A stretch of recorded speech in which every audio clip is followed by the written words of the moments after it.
Kia ora koutou, welcome to this webinar in the Growing Connections and Confidence webinar series. This one here is around strengthening relationships and sexuality education, and I'm going to run through some resources. Ko Rachel Dixon toka wingwa, he pukenga ahau ki te whare wana no o Waitaha.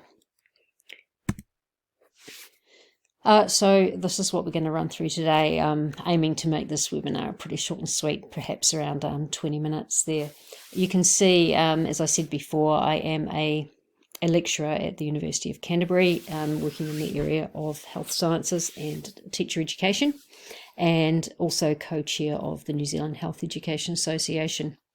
What brings me to this space around relationships and sexuality education is last year in 2021, a group of us from the University of Canterbury developed a whole lot of support materials to help the implementation of the RSE Guides from the Ministry of Education. So that's sort of the focus for this presentation today, running through those resource support materials. Also a little bit on consent, which has been something we've done a little bit of work on. We won't do the Q&A for this recorded session. Although I could, if we have time, I promise to keep it around 20 minutes, I could run through a couple of common questions that I tend to get. First of all, though, after we wrote these support materials that I'm going to talk about in a moment, we did, I guess our interest was stimulated around what was going on in primary schools in the area of relationships and sexuality education. And we did a survey of senior leaders and primary school teachers. So this is a primary school survey. Senior leaders, some of the key findings from our survey there, from their perspective, was that the RSE Guide, the Relationship Sexuality Education Guide, opened up opportunities to review and refresh the subject, but time, resources and PLD is needed. The senior leaders reported a wide range of community consultation methods. You may know that health education and RSE within that is the only area of the curriculum that is written into the Education and Training Act as requiring consultation with the community every 2 years. And that can take any form really, or a variety of forms, and it's got some there are some legal requirements or procedural requirements around that, which are set out in the RSE Guide, and I'll also mention this resource a little bit later.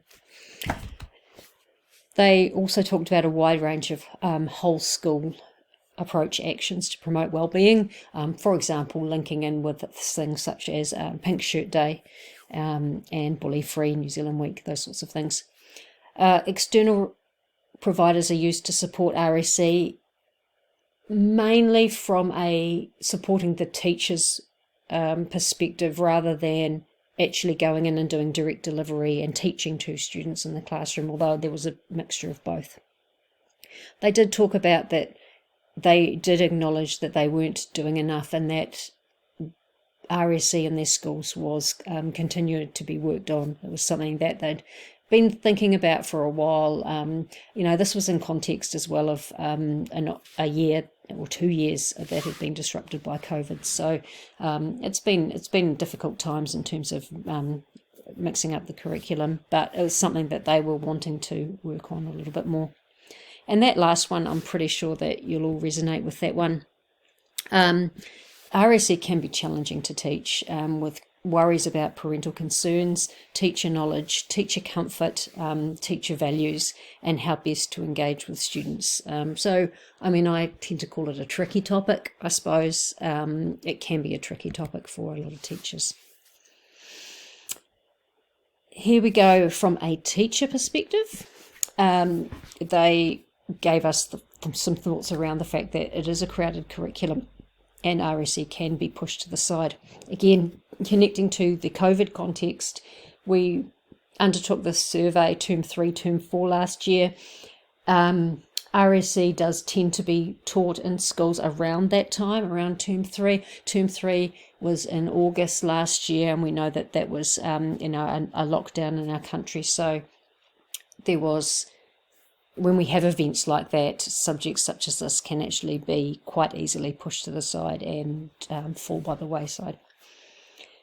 Collegiality and buy-in from the Board of Trustees, senior leaders and whānau is critical. So teachers want to feel supported by other people in their community around this. There were contrasting views around the teacher's role in RSE. So some respondents to the survey talked about the fact that they saw RSE as being central to their role as a teacher, and others thought that it was more of a topic for parents to cover, and it's not really the role of the teacher or the school. So that's something that could be further unpacked with research in the future. Navigating the journey, that's a resource from family planning, was widely used, but it felt like at times there may have been a lack of understanding about what sat behind navigating the journey. So they're talking about navigating the journey as the manual. It is the guide for teaching, where we know that navigating the journey is a resource that is based on the New Zealand curriculum and the RSE Guides, but it is only one resource. They did raise issues around gender diversity as a specific area needing PLD and resourcing. They worried about, like with the senior leaders, worried a little bit about some potential parental concerns around RSE. Quite often they kind of commented that they were worried about what parents might think, but tended to turn out that parents were very supportive of RSE in the school's practice. And PLD and time is needed to embed effective practice. So again, that one was echoing the senior leaders' views. So here are the RSE guides. I'm going to use RSE for short from now on because relationships and sexuality education is quite a mouthful. These were updated in 2020 and were renamed Relationships and Sexuality Education from Sexuality Education. For the first time, this guidance was separated into primary and secondary school versions, which for primary schools, leaders and teachers opens up opportunities to have their own sort of guide that meets the needs of their levels. They can see themselves in it a little bit more rather than a year 1 to 13 resource. Takes into account changing social norms, the online environment, issues relating to consent, pornography, sexuality and gender diversity, as well as emphasising culturally responsive approaches for RSE with 4 main cultural groups identified with guidance for them, which would be Māori learners, Pacific learners, Rainbow students and learners with students with additional learning needs. Also, there's a section in there around the whole school approach, so curriculum being one dimension of school life in which RSE is covered. Ministry of Education catchphrase there around relationships and sexuality education not being left to chance in schools.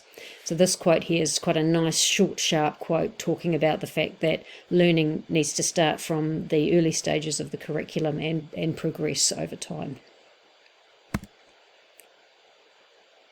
So the resources I'm going to mainly talk about for the rest of this webinar are the Ministry of Education support materials, and they are part of the refreshed HPE community on TKI. So you can see there the link to these.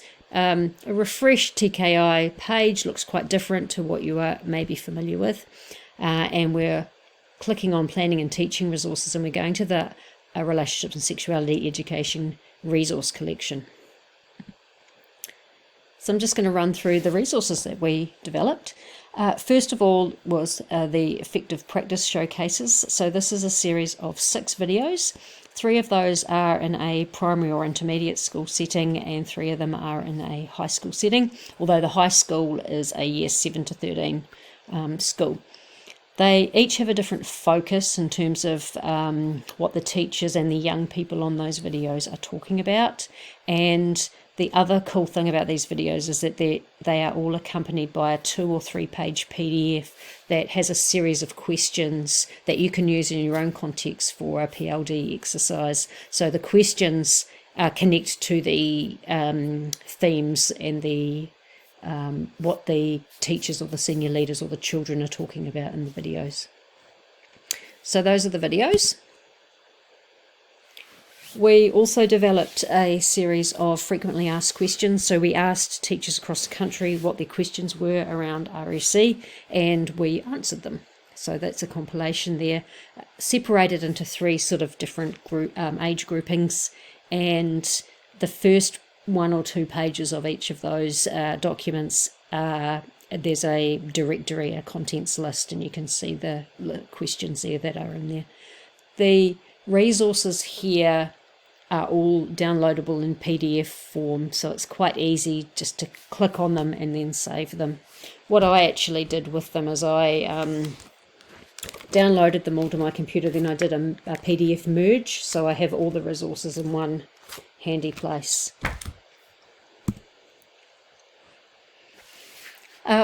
We're really interested in the underlying concepts of health and physical education, and in the RSE guides there was kind of like a little half-page chart about how RSE connects to those underlying concepts. We wanted to just expand upon that. So there's a 1-page information there around the underlying concepts in RSE for each level of the curriculum. So that's the 8 levels there. We also wrote a document here around effective pedagogy in RSE, so some ways to bring about learning. We did connect there to Tai Ako and Tapasa for Māori and Pacific learners, as well as just quite a few pages there on some tools in your toolkit if you're teaching RSE, some possible sorts of strategies you might use in RSE learning activities. We also wrote some progressions because, as the quote a little bit earlier said, that learning needs to build upon other learning across the curriculum. What we've done with this document is we have taken some learning activities for RSE. We've shown how a young person, a child or a teenager's piece of writing or learning related to that, and then done a little bit of an annotation to show why it is at each level of the curriculum. So we've got a progression, a piece of work and an annotation for each of the curriculum levels 1 through to 8. There's a planning tool. This sort of came about near the end of the project, where we just sort of wanted to pull all of our thinking of all the things that we'd been talking about together onto one page. I've got that here on the front of my little my merge, and it is a 1-pager, but it prints out in A3, so it's quite a big sheet there. There's lots on it. But that may appeal to some people who like to have a comprehensive approach to planning all on one page. Another resource that we developed was a bit of a directory of, you're not going to find this here, but this is where you go to find it. And so there's a whole lot of links there. Hopefully most of those links still work, even though the HPE TKO page has been refreshed.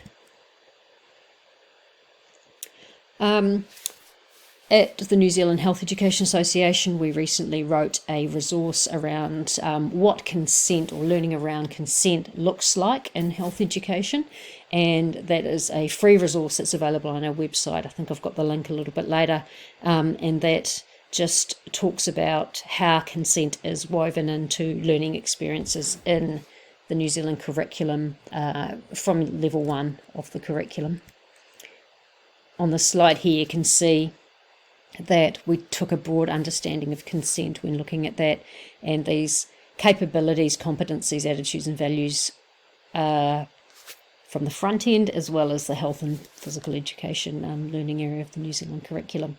So if all of these sorts of things are connected to consent, then you can see that there are a variety of opportunities for developing young people's knowledge and understanding of consent across the curriculum.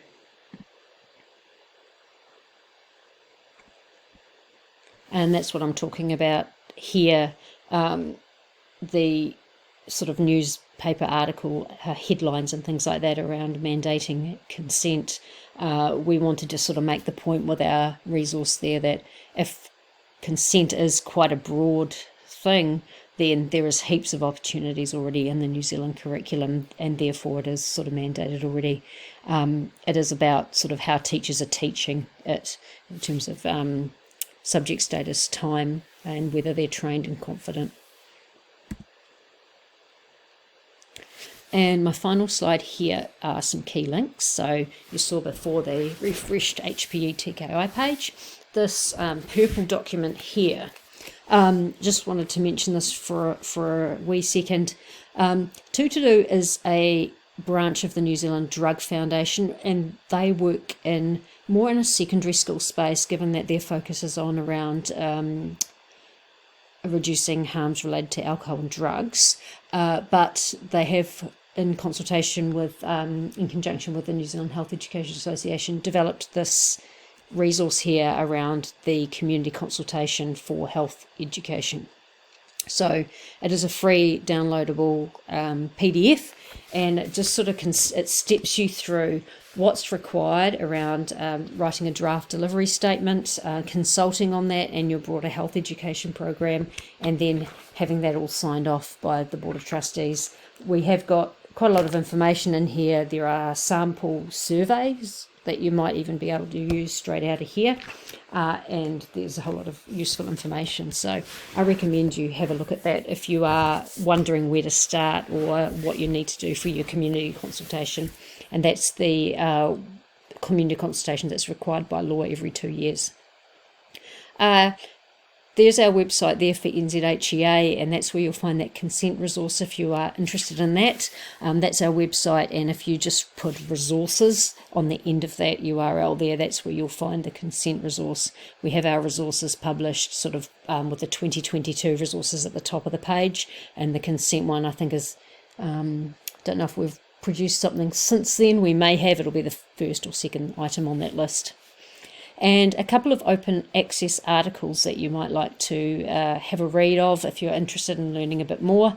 There was one there from Katie Fitzpatrick and her team, who wrote the 2020 Relationships and Sexuality Education Guide. And there's one from us around partnerships in primary school RSE, which was connected to our research project last year.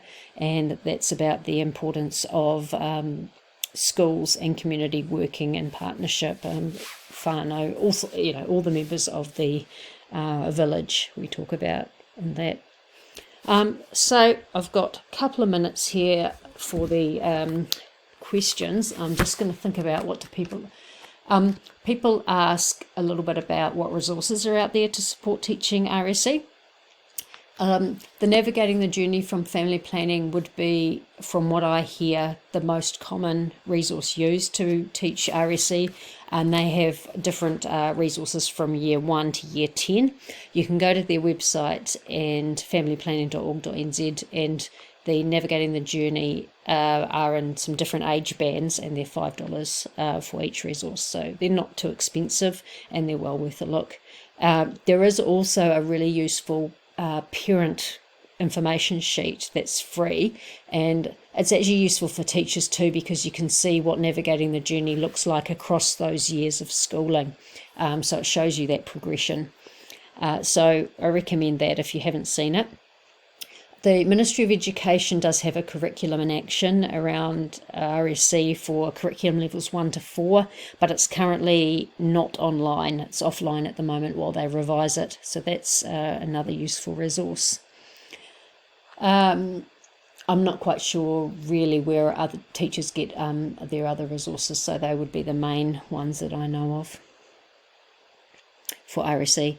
The other one that may be useful would be things like sparklers.org.nz in terms of some of the interpersonal skills, or the mental health education and Hawara resource from NZCER, and that resource there is housed on our NZHEA website as well under mental health education. You can download that for free. But if we're talking about RSE as quite a broad thing, those interpersonal skills there, that Sparklers and the other book Encompass are useful as well. I do get questions around consultation, but I've kind of covered that there. The two main places I would recommend for finding out more about the consultation would be this book and the RSE Guide itself. And at the time of recording this, it's 23rd of September, the Mental Health Education Guide is due out potentially next week, and that will be sort of like a companion document to the RSE guide around mental health education, and that I'm sure will also have a section on community consultations, as it's such an integral part of health education. What else? I guess the only other thing there, another question I get a lot is about questions. How do you answer young people's questions in the classroom? This comes up a lot. We do have that's one of our frequently asked questions. It's in the resource I talked about before, so you could go have a look there. But I think, yeah, it's an interesting one. There is a video, the Christchurch South intermediate video, where the teacher there, Libby, talks about how they use a question box. There's several of the videos that talk about the question box, just in terms of making sure you as a teacher aren't put on the spot with having to answer questions, but also giving students the opportunity to ask their questions anonymously, and it gives you time as a teacher, as a teaching team, to compile your responses. So there is a bit of guidance there in our resource there around answering questions, but I acknowledge that can be quite a tricky one, especially when students do ask these questions, blurt something out in front of the whole group, and it's really tricky to know exactly what to say, especially when you're put on the spot. I think that's probably enough. I've gone over my 20 minutes, but yeah, thanks for watching.